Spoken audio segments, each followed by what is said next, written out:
अस्सलाम वालेकुम। तो आज का हमारा टॉपिक है एक्सरसाइज 8.2 का क्वेश्चन नंबर 6। क्वेश्चन क्या कह रहा है कि use double angle identity to find the exact values of the following expressions. मतलब हमें कौन से फॉर्मूले यूज करने हैं? डबल एंगल आइडेंटिटी वाले, ठीक है। ये वाले फॉर्मूले हमने यूज करने हैं to find the values of these expressions जो हमें गिवन है। ओके, सो हमारे पास पहला पार्ट क्या कह रहा है? Sine of 15 degree and cos of 15 degree, ठीक है। तो आपको कौन सा फॉर्मूला लग रहा है जिसमें साइन थीटा और कॉस थीटा गिवन हो? ठीक है, इसमें आप देखें 2 साइन थीटा कॉस थीटा 2 लगा हुआ है उसमें, लेकिन यहाँ पे आपका 2 नहीं लगा हुआ, ठीक है। बेसिकली आपको साइन थीटा कॉस थीटा दिया हुआ है 15 15 के साथ, ठीक है। तो अगर हम इसको अपनी तरफ से मल्टीप्लाई एंड डिवाइड बाय 2, 2 से मल्टीप्लाई और डिवाइड कर दें हम इस एक्सप्रेशन को, ठीक है। तो हमारे पास क्या हो जाएगा? 2 sine 15 cos 15 degree divided by 2, ठीक है।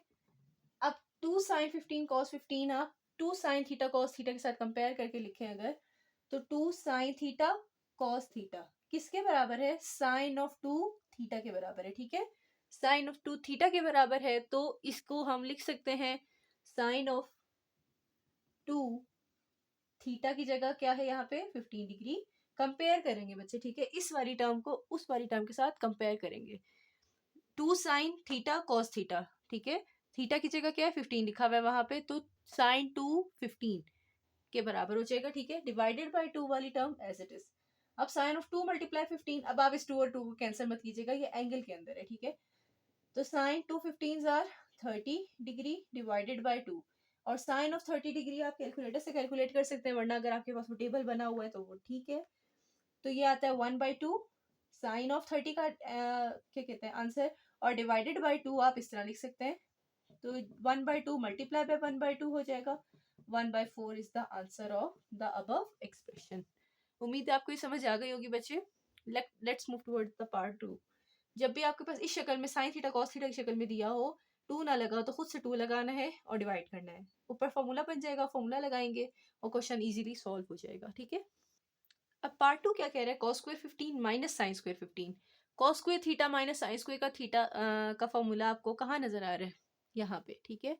Cos square theta minus sine square theta किसके बराबर होता है? कॉस ऑफ 2 थीटा के बराबर होता है, ठीक है।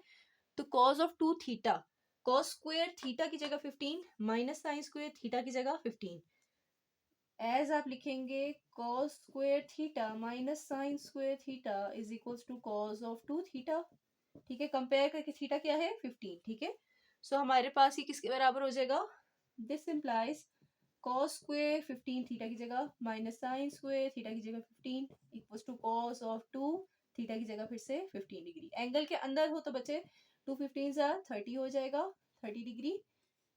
तो ये कॉस ऑफ 30 डिग्री क्या होता है? कैलकुलेटर से देख लेंगे, स्क्वायर रूट 3/2 होगा, उम्मीद करती हूँ। जी बिल्कुल, स्क्वायर रूट ऑफ 3/2 होगा। So this is the answer of our second expression. Part 3 हमें कह रहा है कि 1 माइनस 2 साइन स्क्वायर थीटा की जगह क्या दिया हुआ है? π/8, ठीक है। 1 माइनस 2 साइन स्क्वायर थीटा भी किसके बराबर होता है बच्चे? कॉस ऑफ थीटा के बराबर होता है। कॉस ऑफ थीटा का ही फॉर्मूला है ये। तो हमारा एज आप लिखेंगे 1 minus 2 sine square theta is equal to किसके बराबर होता है? कॉस ऑफ थीटा, ठीक है। अब आप कंपेयर करो, 1 भी है, माइनस भी है, 2 भी है, साइन स्क्वायर भी है, थीटा की जगह क्या है? हेयर लिख भी सकते हैं, थीटा हमारा क्या है? π/8 है। π/8 तो π/8 ही रहने देंगे। सॉरी, कॉस ऑफ 2 थीटा के बराबर होता है ये, ठीक है। कॉस 2 थीटा का फॉर्मूला है, ठीक है। तो कॉस ऑफ 2 थीटा के अंदर हम वैल्यू पुट करेंगे। सो 1 माइनस 2 साइन स्क्वायर थीटा की जगह मैं π/8 पुट करती हूँ, ये एक्सप्रेशन बनती है अब cos of 2 times of π/8 theta की जगह, ठीक है। 2 1 2 2 4 8, तो ये आ जाएगा कॉस ऑफ π/4।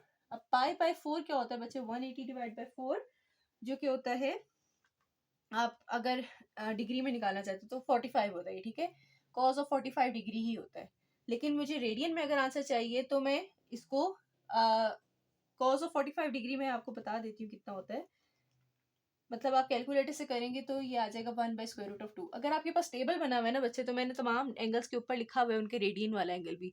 तो π/4 वाला जब आप देखेंगे कॉस का, तो 1/√2 टेबल के थ्रू इजीली आप कर सकेंगे, ठीक है। तो ये हमारी गिवन एक्सप्रेशन का बच्चे आंसर है, फाइनल आंसर। ठीक है, इस तरह से ये शॉर्ट शॉर्ट से क्वेश्चन है। क्वेश्चन नंबर, उम्मीद है अभी तक आपको समझ आ रही होगी बच्चे। इसी तरह से करना है कि हमें पता है कि 2 cos² -1 का फॉर्मूला किसके बराबर होता है। फिर से देखें, 2 cos² -1 cos2 के बराबर होता है।